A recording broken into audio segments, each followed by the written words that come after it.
Hey everyone, commonly used substance abuse here. Today I want to talk about The Danger of Smoking in Bed by Mariana Enriquez.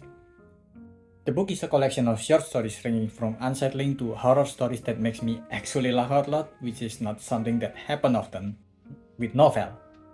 Usually it's more of typing lol in a deadpan or ha kind of chuckle. The first story, for example, which I think is the only playful story unfortunately in the book, is about a girl who found her dead aunt's bone when she was digging in her backyard. Later on, when she grew up alone and unmarried in another house, her dead aunt started visiting her, seeming to want something from her.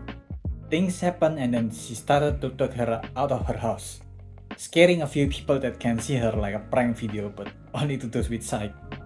She brings her to her old house, and when her aunt seems to be satisfied, she asks her aunt if she'll move on.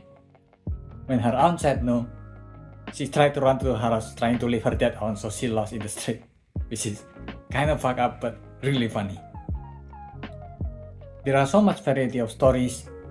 Two friends who are united by their hobby to complain and criticize about other people, then a family that betrayed their daughter using witchcraft, morbid talks that turns into fetish, a singer that album turns his fan into cannibalism, a family that fears for their own safety when their neighbor life went down bad and they're unaffected by it, a group of friends who turns into murderer due to jealousy, and so many other stories. And what ties these very different stories together in that they're horror stories that involve the lower class in Buenos Aires. Whether the stories have supernatural element or not, they in some shape or form give voice to these often lost and forgotten people, which is exactly the story that happened in one of the short stories, The Kids Who Come Back, which told the story of missing children who started mysteriously reappearing in Buenos Aires parks. It's a very interesting book. It used some of the most cliché stories about the supernatural in creative ways. The storytelling is also very candid in its description, which can turn people off when drunk or drug people started sitting on the street because of the area, and then clitoris and vulva are used in some of the most obscene stories.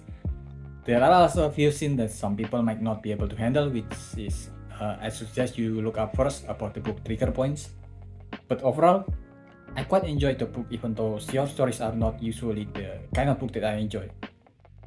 If this thing interests you, I suggest you look at the book. That's about it.